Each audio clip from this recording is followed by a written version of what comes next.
So welcome everybody to the final CERC seminar of the semester.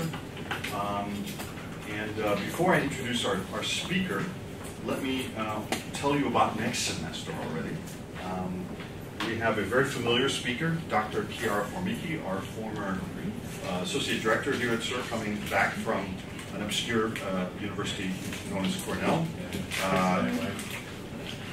With the topic, Between Colonial Legacies and National Policies, the racialization of religious groups and its impact on social disunity, the 1910s to the 2010s, focusing on Malaysia and Singapore, so a little bit different than some of the other work she's done previously, but along the lines of her religious study of religious politics in Southeast Asia. The second thing to announce is we have a major international conference coming up next week. It's on our website, the ABRN network, Activated Borders. There is some possibility of getting involved in that conference. Please send us a email at CERC if you're interested in that.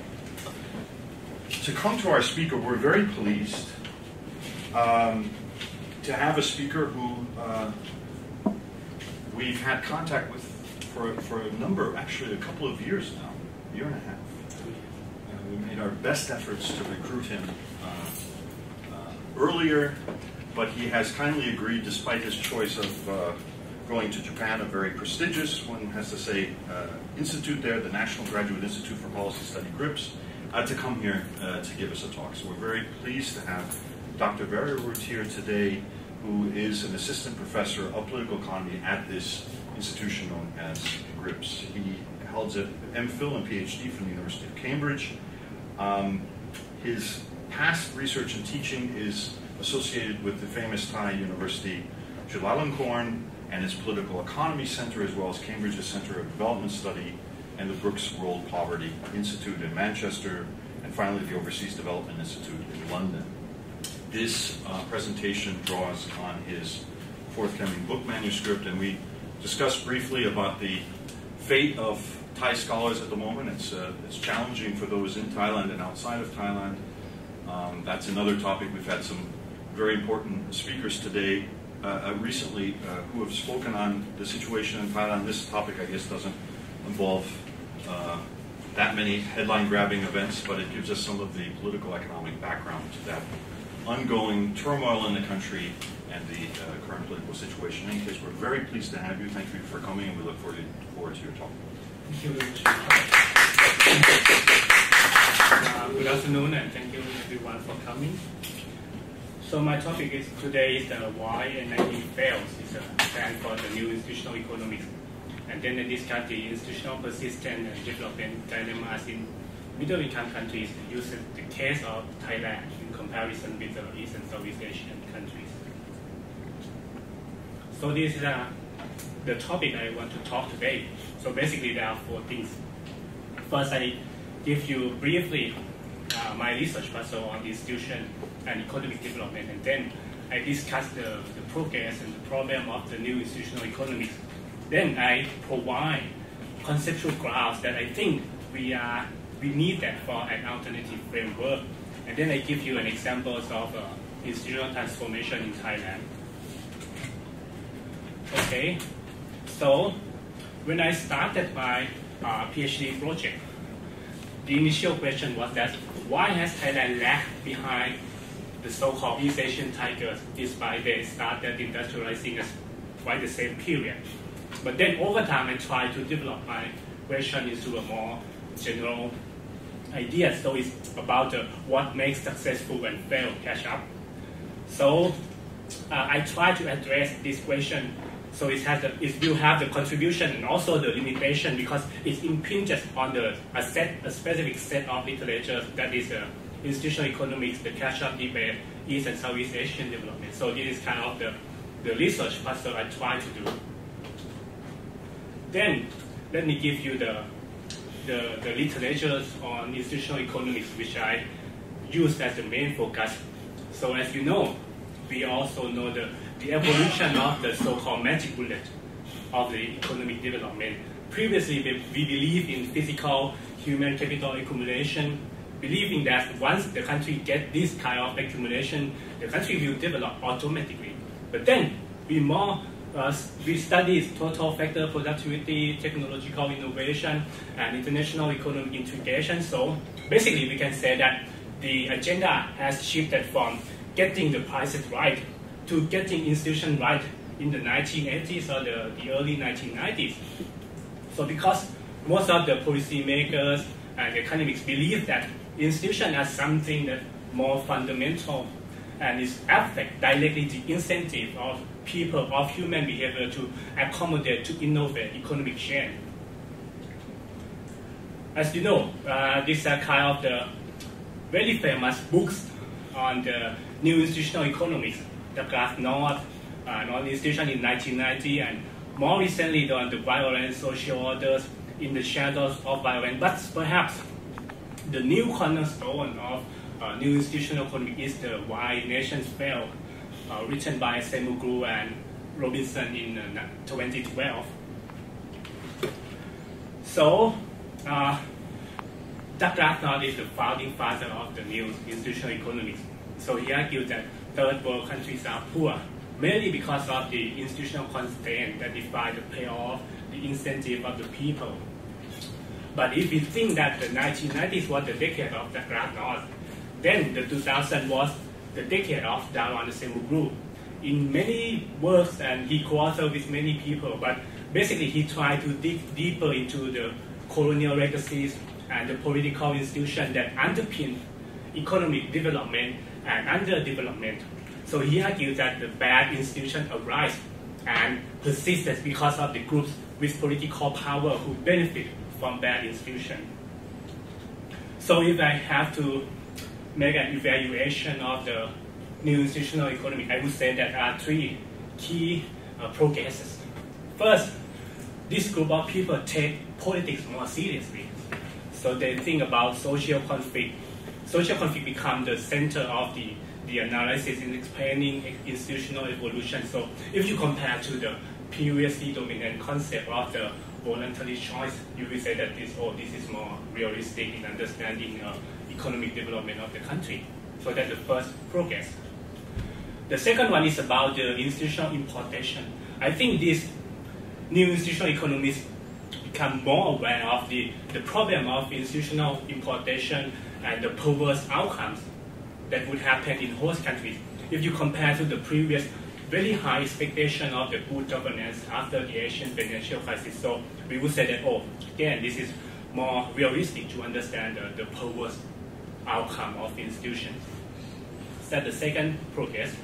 The third one, I think, they seem to have more balanced view when they discuss or they analyze the institutional change and persistence. They seem to have more balanced view between the external sources of change vis-a-vis the internal sources of change. If you compare to the previously dominant concept of the punctuated equilibrium model, which believe that country will keep in the same way until at some point you have external shocks.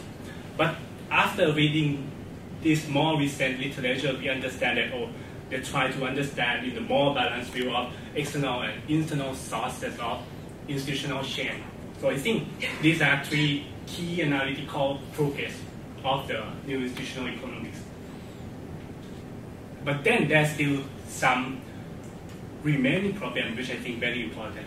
First of all, if you think about good institution and the growth factors, even though they try to understand more about internal sources, external sources, the perverse outcome, but when you try to look at what are the good institutions or the model that would lead the country to sustainable economic growth, in the work by the Glasnost, he still believes in what he called the open access order, or a widely set of belief about equality, entry to economic, political activities without restraint, and so on. So basically, it's about impersonal exchange for the Glasnost in the book Social Conflict and Violence.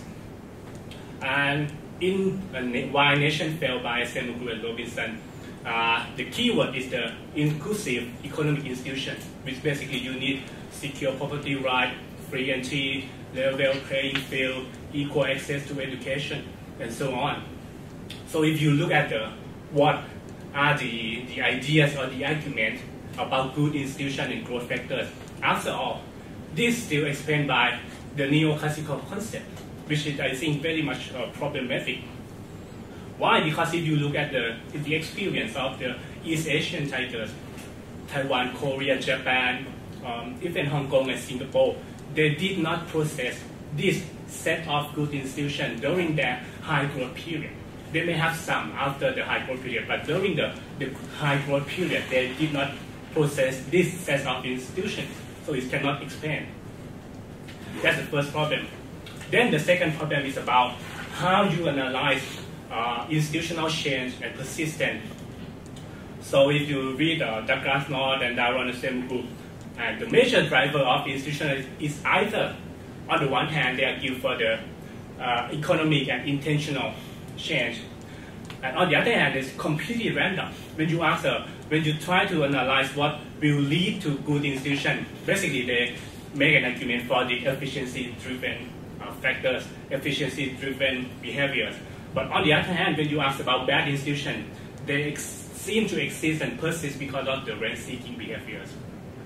Douglas North used the concept of virtuous circles of change.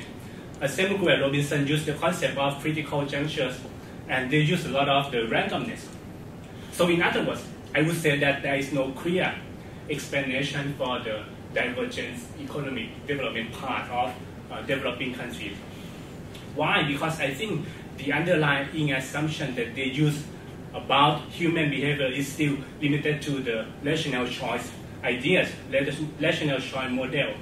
But if you read some critique who are really rational choice theory, they argue that, this Semigul and North work is the reluctant rationalist because it's not really rational choice in that book. So I think these are still two remaining issues of the new institutional economy, notwithstanding its contribution. So I think if we try to provide an alternative framework, there are some conceptual grounds that we have to address. I should a bit slow down.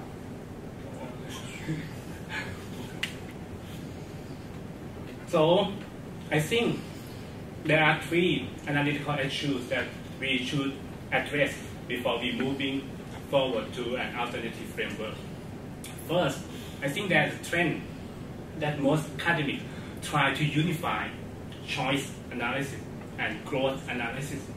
But I think we have to be aware about the separation, unification of these two types of analysis. Most political scientists usually take economic theory for granted. For example, they take for granted that more competition, freer market will automatically lead to better economic outcomes, which may be not the case at all times. And on the other hand, most economists take human behaviors for granted.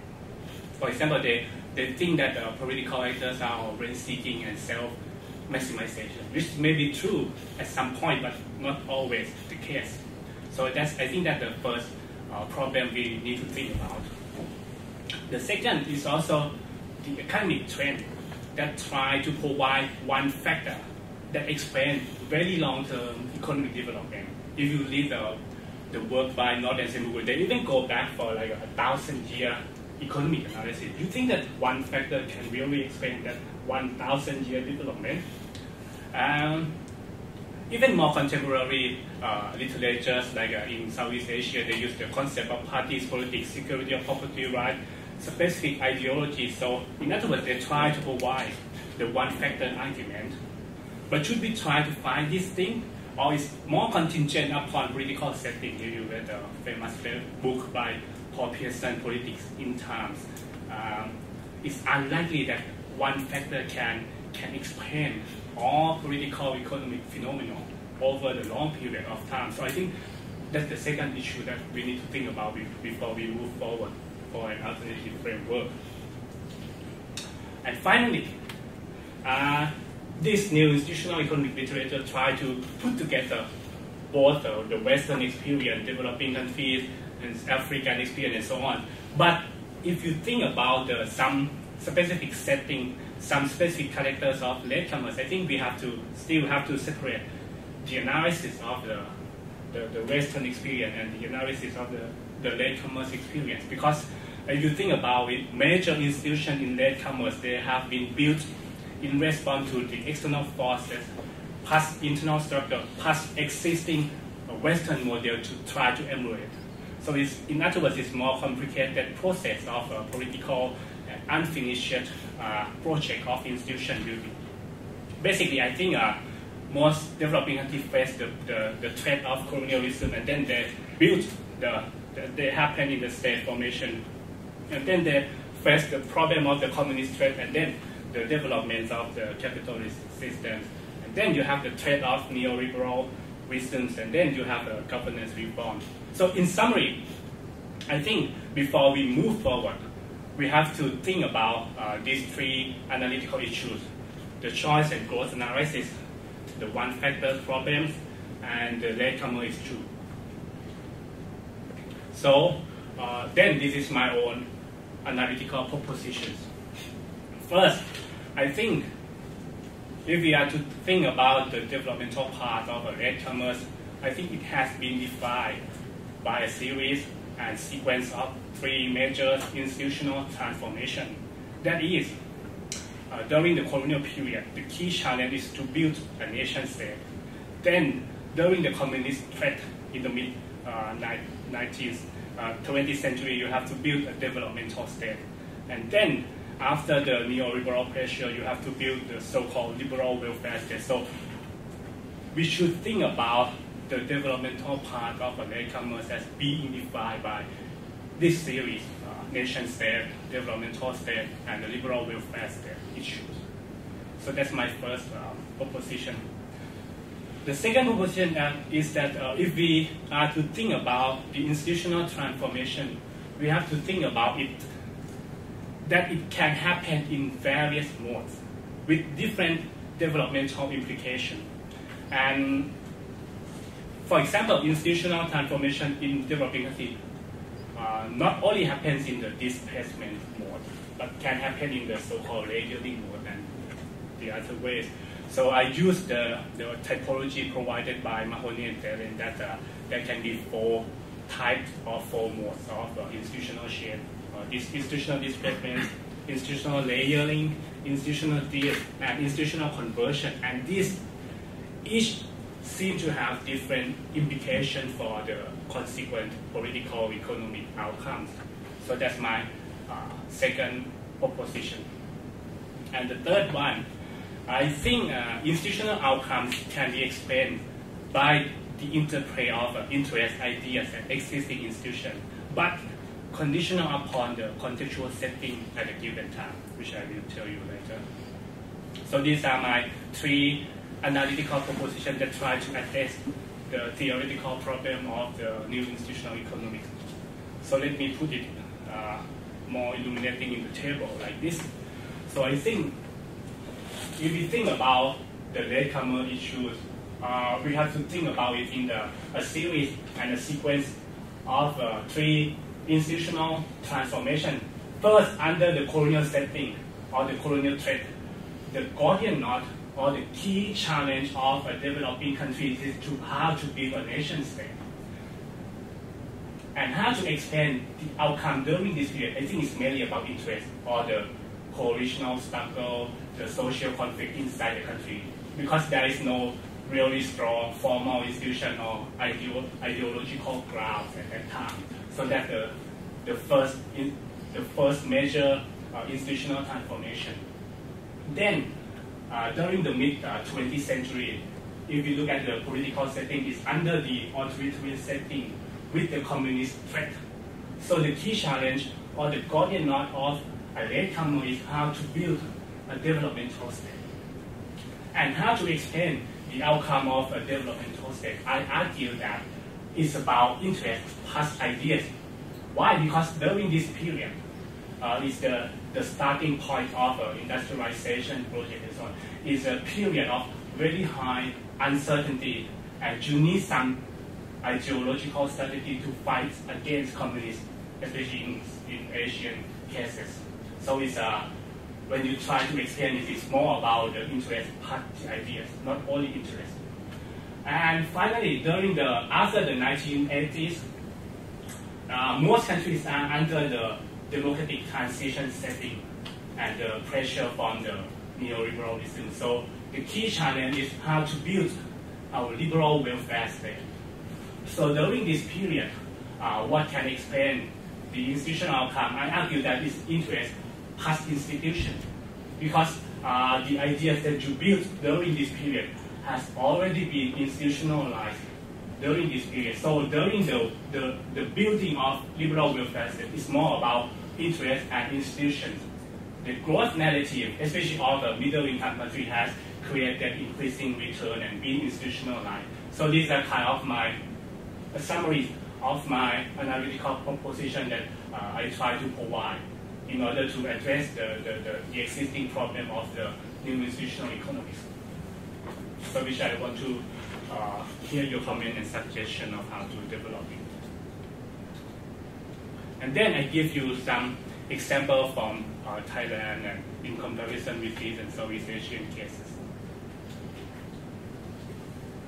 So this, again, I may not have, because for each case I try to devote one chapter for it, so I may not have time to go into detail. But the key idea is that during the colonial setting, Thailand tried to build the modern state, and it's happening the layering mode of state transformation, having some specific political economic consequences. And then another period of authoritarian setting and of democratic transitions. So, first of all, in the face of colonial threat, is not only Thailand but also another latecomers. The key problem, the key challenge is how to build the modern state, the nation state. So I argue that you have to look into interest or the coalitional struggle between the social forces in the countries. So in Thailand, during that time, during the era of King Chulalongkorn in the late 19th century, it's about three competing coalitions. You have the so-called Old Siam, conservative Siam, and the Young Siam. So you have different sources of power, different ambition, and so on. So it's kind of, you have to look into how they struggle with one another, how they coordinate, compete with one another. And in summary, if you look into the coalition struggle of these three groups, at the end of the day, King Chulalongkorn built the modern Thai state in the institutional layering mode. In other words, it led to the ineffective bureaucratic structure by design of King Chulalongkorn in order to serve the absolutist state. So if you compare that to Taiwan and Korea, Taiwanese and Korean nation state took place into institutional displacement under the colonization of Japan. So I argue that they have different impacts on developmental and liberal state afterward. So, but the key idea is that during the building of nation state under the colonial era, you have to look into the conflicting or competing interests that fight against one another, and the modes or the type of institutional transformation that took place, and that affect a lot on the sequence of another state building project. And then the second challenge of the latecomer is during the mid 20th century is about the threat of communism and also how to build a developmental state. So even though I argue that ideas matter, ideologies matter, but they do not causally matter at all times. But if I follow the work by Mark Wright, one of the key figures in the constructivist tradition, so he argued that ideas matter mainly during the period of high uncertainties, because ideas reduce such uncertainty and make collective action and coalition building possible. Ideas matter, but not all the time. But I think for the latecomers, this is during the so-called critical junctures, but very important for developing country, how the country would move forward, in which direction, and so on. So this is why ideas really matter. So it's about how you form the project of anti-communist movement and how you start industrialize the countries in which way. So you need an economic grouping and you need a national historiography in doing so.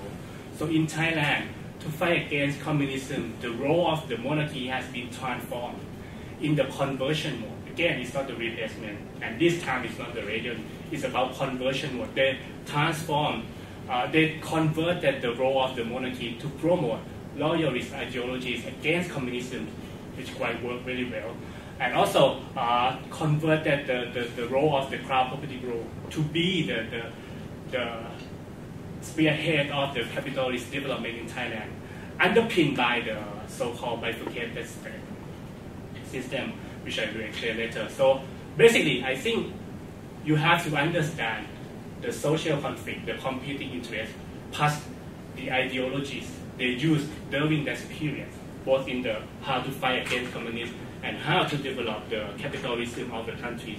And in specific to Thailand, if you ask about the growth narrative or what led the country to the middle income status, we can summarize as a good macro, bad macro narrative, or the bifurcated state. Meaning that even though you have a lot of rent-seeking behaviors in the sectoral activities on the one hand, but the macroeconomic agencies like the Ministry of Finance, the Bank of Thailand, they ran very well the macroeconomic stabilization program and so on. So I summarize as a good macro and bad macro narrative. And during this period, this narrative has created increasing returns of the mainstream macroeconomists and institutions over time, but decreased the role of the unorthodox industrial and sectoral technocrats over time too. So it's created some specific, you may call it a part dependent, but I want to use it as more of the increasing returns, and because it's more, you have to think about the ideological part of the story too. So, but if you compare these developmental state building in Thailand compared with South Korea, it's quite different because institutional changes under Park Chung-hee, it embodies a nationalistic pro-industry, different from pro-finance and pro-macroeconomy like in Thailand. And they also pro-producers in contrast to pro-consumers orientation. And they also emphasize, because most of the economists or the policymakers under Park Chung-hee influenced by the Marxist ideas of economic development. They care about how to build its indigenous healthy and chemical industry and so on. It's not the case in Thailand. So they emphasize the structural transformation.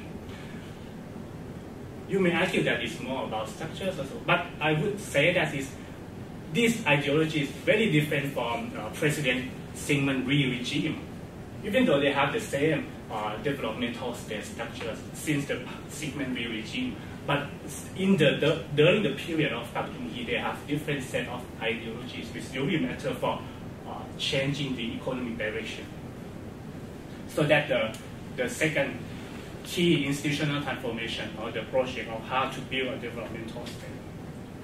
And finally, since the 1980s, it's about the neoliberal pressures and how to build a liberal welfare state. So this period is under the democratic transition, so we have to pay more attention on the institutional design, which mainly constitution. Constitution to play a role with the competing interests. So that's why I argue that during the project of liberal welfare state, it's more about competing interests and the existing institution.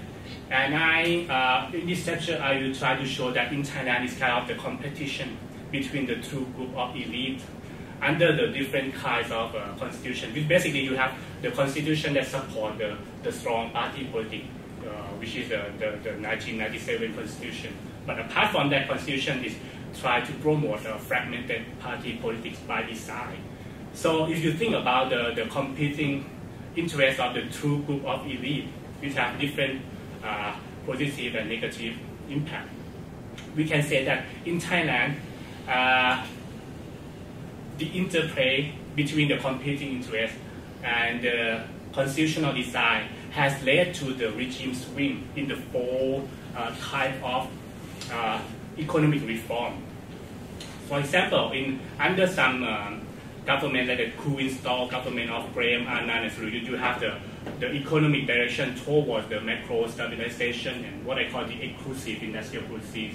But under the government like Chai Thaksin, you have more of the expansionary budget and what I call the inclusive industrial policies. But in summary, it means that you have to look at the institutional setting become really, really important during this period because of the growth narrative has already been institutionalized. If you compare this to a country like Korea and Malaysia, you will see the difference because the party policy, despite they have a lot of competing interests, different ideologies and so on, but party politics is the only game in town in South Korea and in Malaysia, but not the case in Thailand. So that's why it's led to the problem of regime swing in Thailand.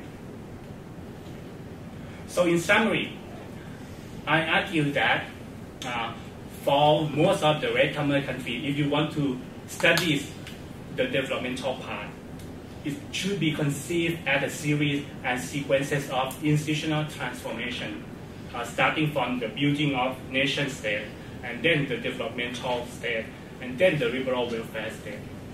And under different settings, different factors explain the features of each state project. As I argue that when you discuss under the colonial setting, it's more about competing interests. But under the authoritarian setting and the communist setting, it's more about interests and ideas. But under the democratic transition, it's interest plus existing institutions. So this is my analytical argument.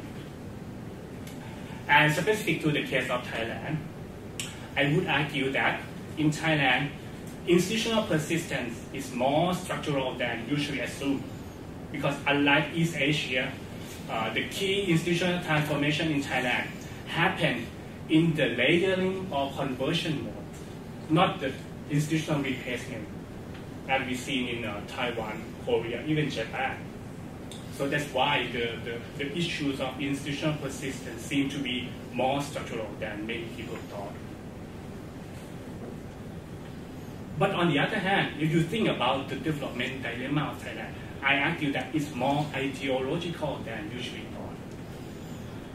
Because of the existence and the power of the bifurcated state argument and the good macro, bad macro narrative that has been built and having a lot of underlying institutions to support this. So I argue that Thailand cannot escape from the middle income level with this narrative that's focused too much on the macro stability, because East Asia, after all, East Asia did not grow mainly by maintaining macro stability. And the obsession in low inflation and macro stabilization cannot automatically bring about industrial upgrading. So these are my arguments specific to the Thai case. So, in summary, first, I argue that institution and institutional persistence are key to understanding economic development. But the framework for analyzing them has to depart from the new institutional economics, which is very problematic in terms of how to analyze growth factors and how to analyze institutional change. And I argue that for latecomers, the developmental path has been defined by a series and sequences of three major institutional transformations, that is from the nation state to a developmental state and to a liberal welfare state. Ideas, interests, and existing institutions matter at different points in time. It's not always about interaction of this. You have to separate it into specific political settings. And I use the case of Thailand to illustrate various modes of institutional evolution and developmental consequences in contrast to some cases in East Asia. So if I go back to the big question I posed in this presentation, I would say that the new institutional economy would fail unless it engages with other kind of institutionalist rules. Because if you read Daron Semuglu try to engage with the competing debate over economic growth. So he discussed it with the geography school, the cultural school. But I think this is not really the case.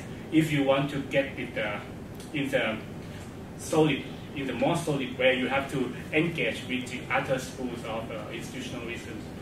Inside economics, there is also the so-called old or original institutional economics school, started in the US in the early 20th century by people like Veblen, Commons, and then you have Nobel laureates, included people like Samuel Goodness and Murdoch. Because these people, when they think about economic growth, you cannot escape from the issues of the state capacity and production structures. It's not really about individual betterment. You have to think about production structure, state capacity, with I think not enough attention paid by people in the new institutional economic tradition.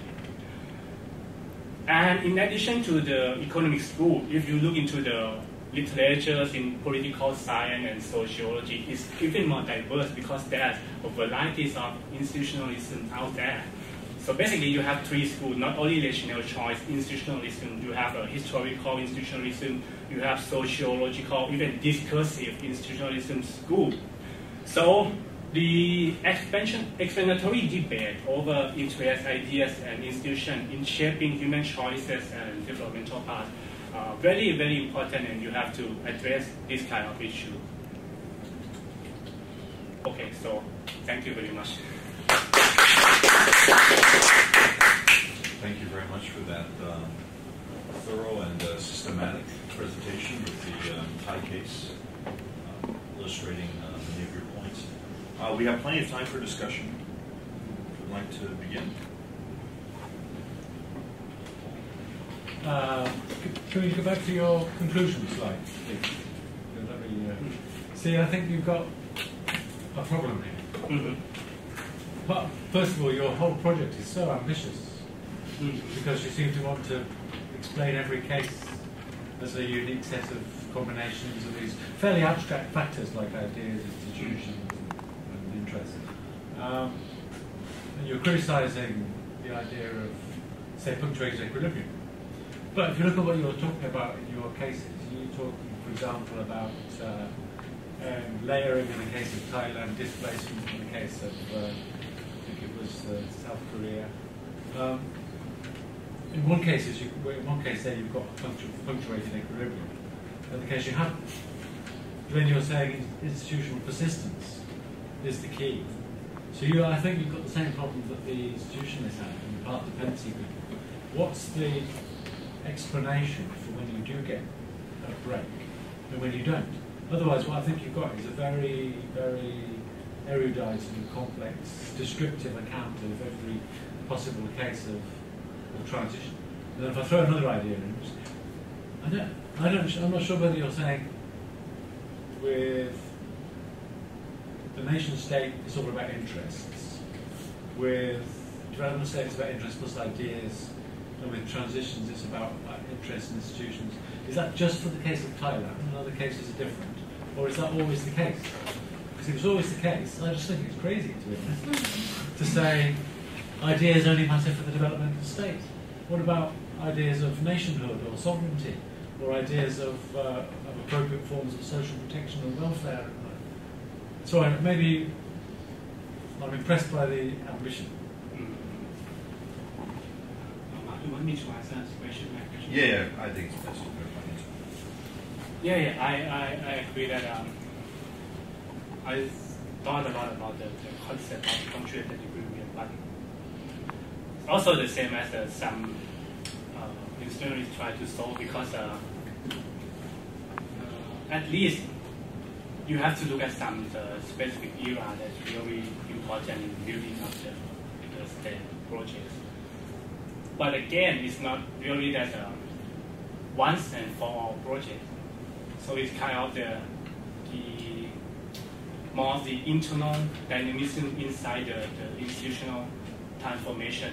Because if the really conventional assumption of punctuated equilibrium is that things maintained in that way until at some point the external forces matter. But in my own argument, I try to focus more on, if you see my explanation is more of the internal struggle. the external force like colonialism, communism, neoliberalism seem like only the trigger or the catalyst that triggers some change inside the country. So my major explanatory argument is still inside the country. So it's not really about it, because the conventional patriarchal equilibrium is that it's mainly about the external forces that matter. But I try to focus more on the internal struggle inside the country and competing interests inside the country. That's what I try to solve, mitigate some analytical problem. But yes, there's a very difficult theoretical problem too. So that's the first one. The second, yes, is ambitious in the sense that I try to use this framework to explain maybe mainly East and Southeast Asia, not really, because in African countries, that's why I try to focus on the middle income country, because once you get passing the middle income level, I think it's more of the institution rather than ideas. But if you look at African or the low income country, I think ideas still matter of how you can. I know this is controversial, but for middle income countries, I think after you get into the middle income level, the existing institutions seem to matter. It's not that ideas do not matter, but it's about which factor that can explain the outcome. In the first period of colonial setting, ideas also play an important role. But if you look at the institutional outcome of after they build the nation state, I try to show that competing interest is sufficient to explain the outcome. So that's my ambition, and I try to compare Southeast and East Asia. So I would limit it to that. I might come back. Yeah. Roger? Yeah, just curious.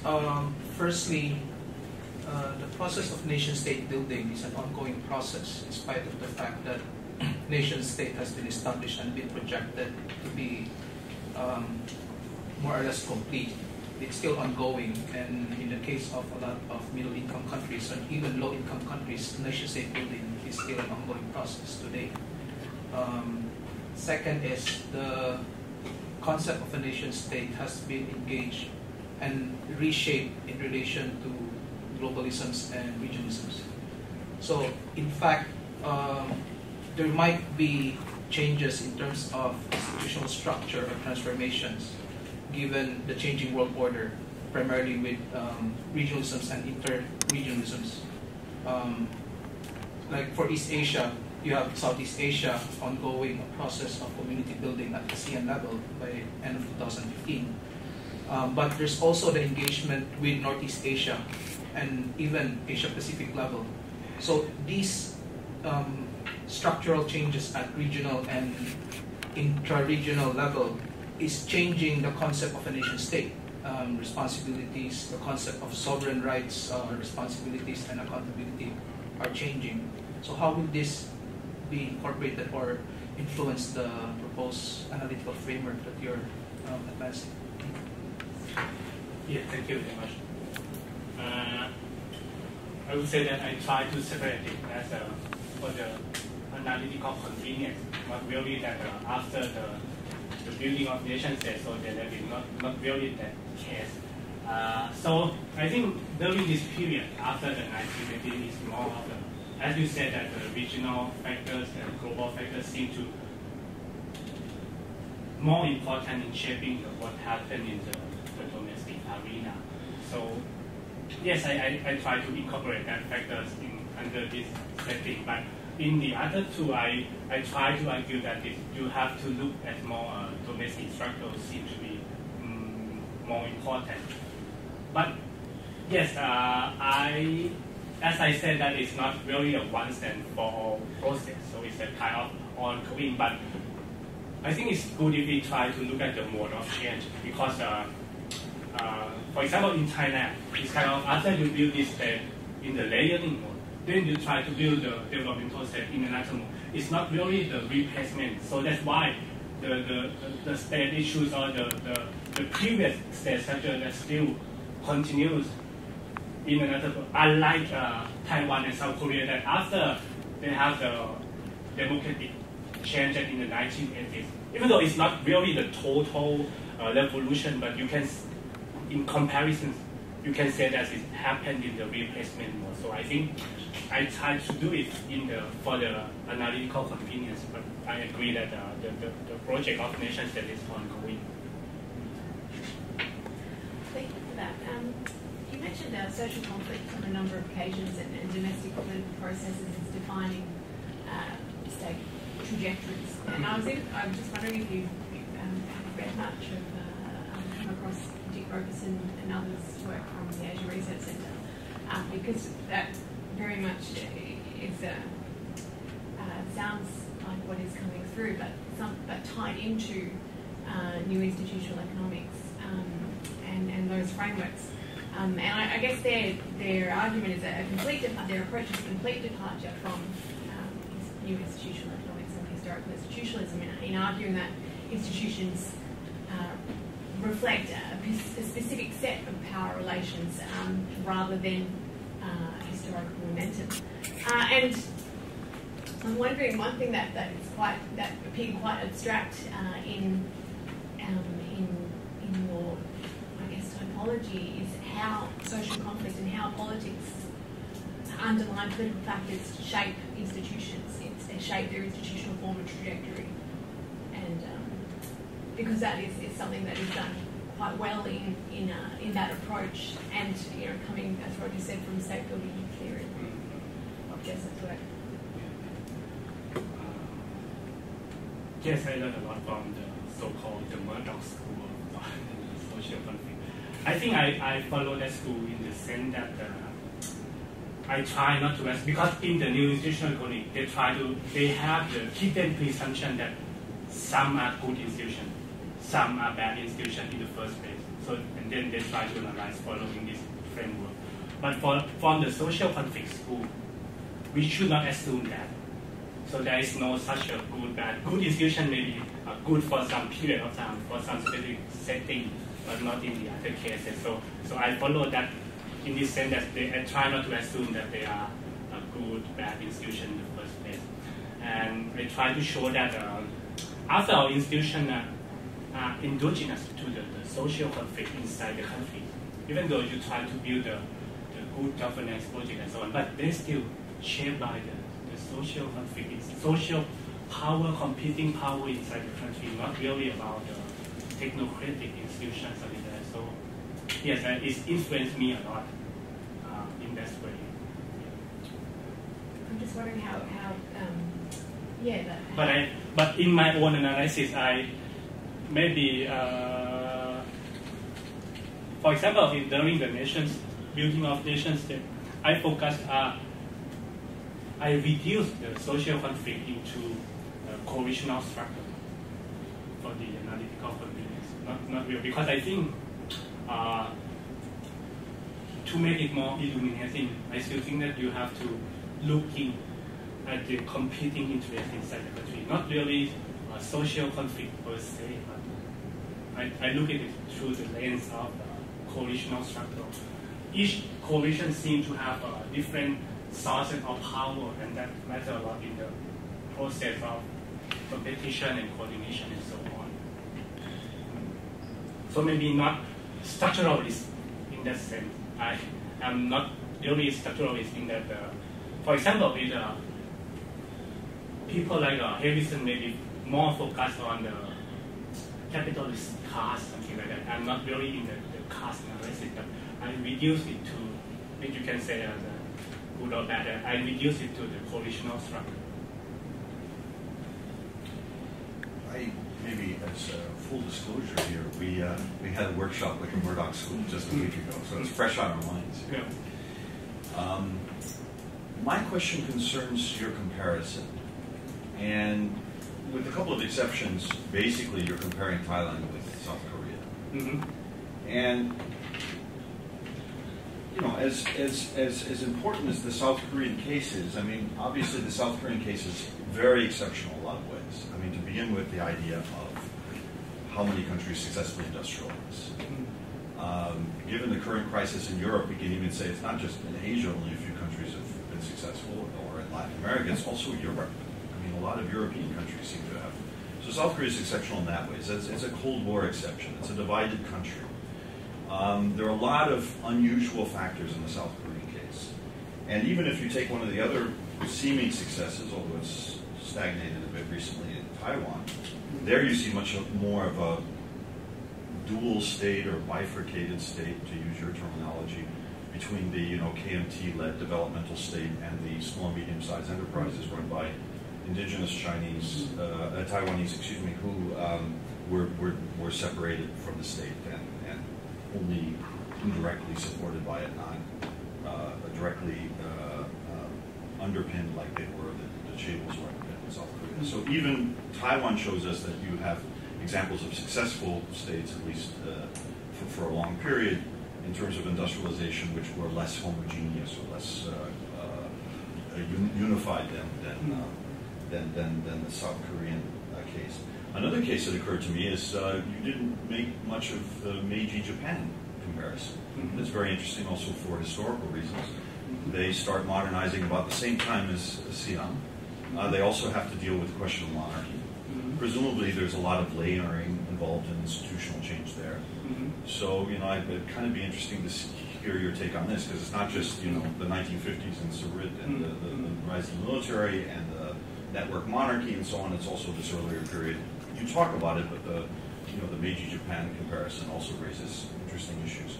And of course, finally, Southeast Asia. Mm-hmm. I mean, Thailand looks bad compared to South Korea in terms of industrialization, but looks pretty good compared to Indonesia and the Philippines. And even the case of Malaysia is very interesting. You mentioned it in passing, but of course you also have a very divided kind of state, and certainly in terms of economic policy on the one hand, very directed towards keeping the ruling party in power, Malay interests and so on the other hand, the industrialization strategy. They tried to balance it for a while, it was successful, now it seems less successful. And of course the basic failure of developmental state leaders in both the Philippines and a bit later, after 30 years in Indonesia with Suharto's fall. So I'm just curious, when you change the comparative setting, what does that do in terms of the kind of findings or the perspective one has on the findings you come up with? Okay. About the exceptional case, I would say that Thailand is also exceptional. We are non-colonized. No. In a way, every single country is exceptional. But during the Cold War period, I think it's very important. But the strategies that the U.S. and the alliance, the strategy they use with the U.S. is quite different between North Korea and between Northeast Asia and Southeast Asia. So I think that's why I will try to show some indicators such as the land reform, which was really the case and really matters for the consequential economic development. It happened substantively in Taiwan and Korea to a lesser extent, but not the case in Southeast Asia. Why? Because I will try to show that it's because of this alliance, the competing interests inside the countries, and how it aligns with the U.S. and that matter on the orientation they try to do to fight against communists. And I think the use of, I try to show the use of the land reform, success, agrarian reform, that's very important in understanding the differences among Northeast and Southeast Asia in general. For the comparison with Japan, yes, during the Meiji, but the resource endowment and the initial condition between, even during the Meiji era, I think quite different. At that time, Japan already got a very successfully industrialized base. But I'm not sure about this, whether or not I put it in my book. But because the initial conditions seem to be quite different, but the coalition, I think coalitional struggle still be able to explain the differences between Japan and Thailand at that time, because in Japan they try to build the feudal systems and very successful in the, even though they have, basically they have 4 competing interest groups during that period, but the way they coordinated and compromise quite different from the Thai case. And it's quite interesting, but I'm not sure because of the initial condition and the industrial competitiveness, if you want. At that time, even in the period of Kanchoochat and the Meiji, the initial endowment quite different. Even though many people try to show that it looked the same until that period, but I don't think so. I think they're already different for a long time before. And yes, and even though when you compare Thailand with the East Asian Tigers, it seems to be a failure, but yes, it's success. Thailand is one among 13 countries in the world that could manage the average growth of more than 7% for more than 20 years after the World War II. Only 13 countries, and Thailand was one of that. So I have to be aware. Even though it seems to be a failure if you compare that to Northeast Asia, but if you compare that to Malaysia and Indonesia, it's kind of successful. I think the developmental state structures can explain a lot because in the Philippines and Indonesia, even though you try to get the stable macroeconomy, but it's not as good as in the Thai case too. So even though I argue that macro stability is not enough to get the country to the high income, but it seems to be the common ground to get your country to the middle income level too. But I argue that in moving forward to the higher income level is not enough. And the East Asian case show a lot of that.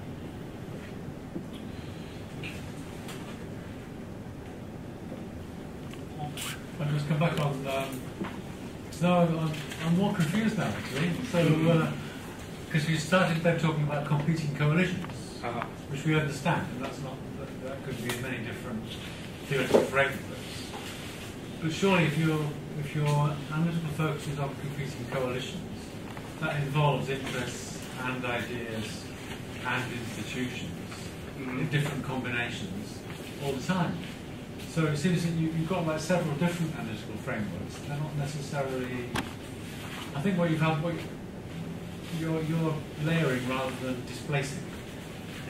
For my paper, You're studying all these different things, and you've not actually let go of anything. And you haven't really broken with new institutional economics very much. You're kind of, you want to compromise. Be more. No, don't compromise. Be more forceful and say, I'm actually chucking that out, I'm throwing that away, I'm not going to focus on that. Because you're stuck in like a halfway.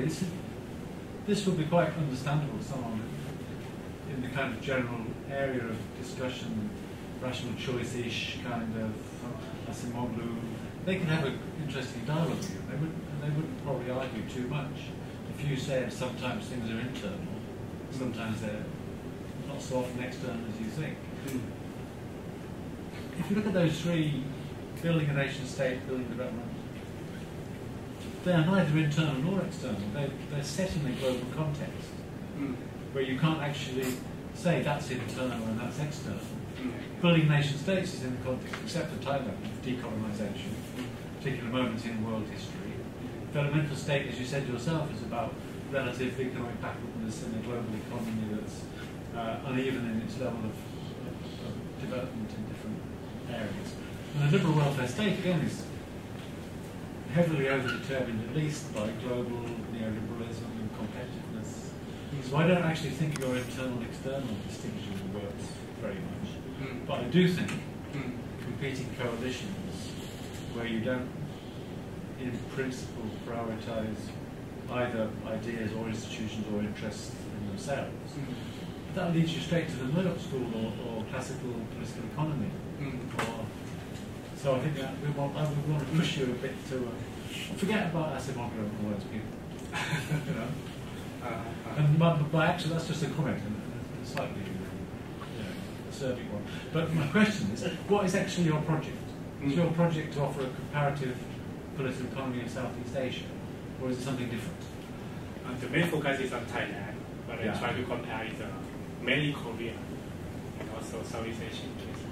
So maybe for the Thai case, but I try to show some general view of what to think about the institutional framework. Okay, so to see what you're doing, we probably need to look at your detailed explanation for the way competing coalitions map out over time in Thailand. Yeah. A fair test. Yeah. Thank you. Well, given that we still have a little time, I'll also offer a follow-up question. Can we talk about Thailand today and the conflict as it's played out between what you call the traditional elite and the electoral? Perhaps if you could maybe map that out a little bit, how you see the actors fitting in. I think I know what you mean. And you know, we're in the midst of what you would call a coalitional struggle, a struggle between two coalitions. And at the moment, it looks like the traditional elites have the upper hand, but that could be, as it's proved in the past, illusory. So perhaps also if you could comment based on your knowledge of the Thai case, you know, what kind of outcomes are probable in this situation, and what the implications will be for Thailand's economic development, say, over the next couple of decades. Thank you. So I think first of all, when people talk about the key issue in Thailand, it's not really about durable authoritarianism, it's not really about democratic transition, but I would call it the problem of the regime swing. And I try to show that there are, since the 1980s, there are 4 regimes in Thailand, and it's being from one to another over time. And it can pretty much explained by the existing of the 2 kinds of elite and the constitutional framework. So you, on the one hand, you have the coup installed government like a Veerayooth. And if you look into the economic policy, they did is more of the macro stabilization.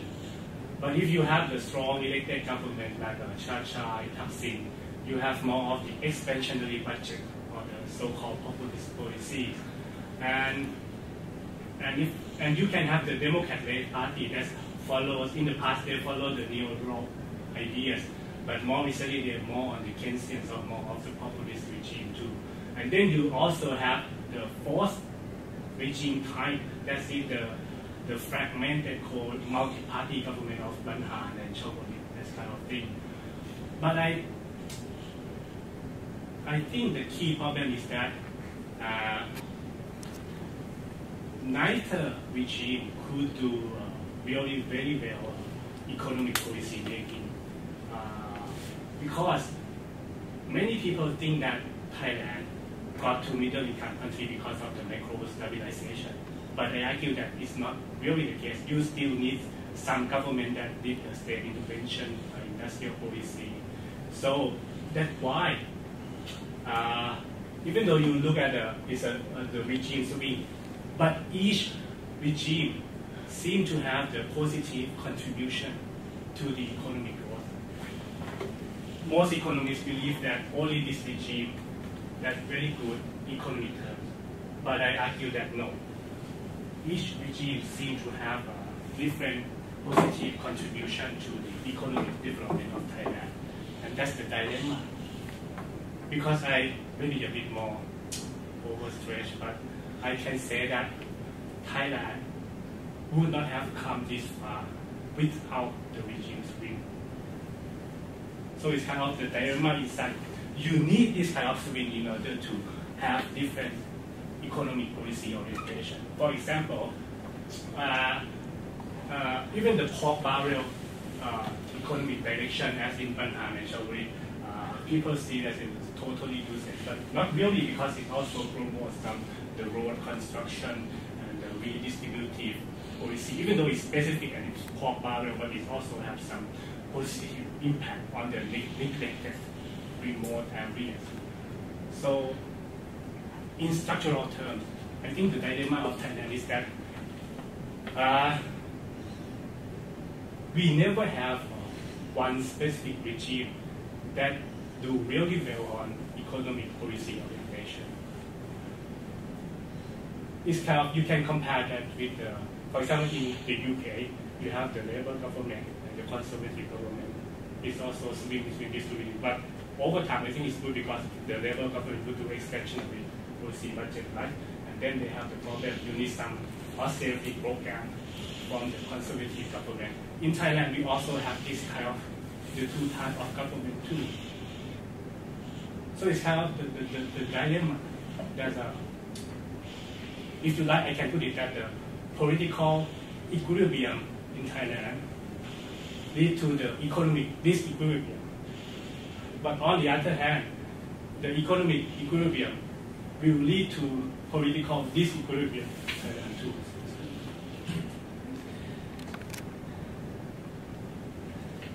I don't have solution. Yeah, but that actually is a remarkably optimistic statement, perhaps the most optimistic statement that these regime swings may not be so bad economically anyway. Yeah. Not necessarily. Not necessarily. Because if you're saying, I don't agree with you about the UK at all. I mean, the Conservatives have done a good, played their part. But you can easily extend your argument to say, okay, so looking back in Thailand, the alternation of different political economy orientations in power has had an overall positive result. You could still say that a point has now been reached where the divergence on different levels between the two coalitions become so great. There's no obvious way of getting back to that. So you could, it doesn't necessarily lead in it. I don't say that it could be an impasse. It could have been better. It could be an impasse. Yeah. It could be a fluctuation coming up. Yeah, but the current regime is quite different because in the past, whenever we have the military government, they would do macro stabilization, and that's the economic legitimacy of them. But this one, no. Yeah. They follow the populist policy, and that's why internal conflict inside this, because you don't have your really economic legitimacy for it. Yeah, I mean, I was going to pick up on that as well. The fascinating thing is, even though Thaksin is seen as so out of bounds for these traditional elites, they've basically taken over his economic policies, starting with the Democrats and now even the military government. And it's a remarkable transformation. I would say that now is a military-led Thaksin regime. Yeah. They just keep all of the economic. I'm not sure Yinlak, who's being investigated at the moment, would agree, but. Thaksin has to come back as a neoliberal to compete your. It's like. Thaksin wanted to do something. Yeah. Argentina. So, yeah. You don't know. If there are no further questions, then all that's left is to thank you again very much and to thank our audience.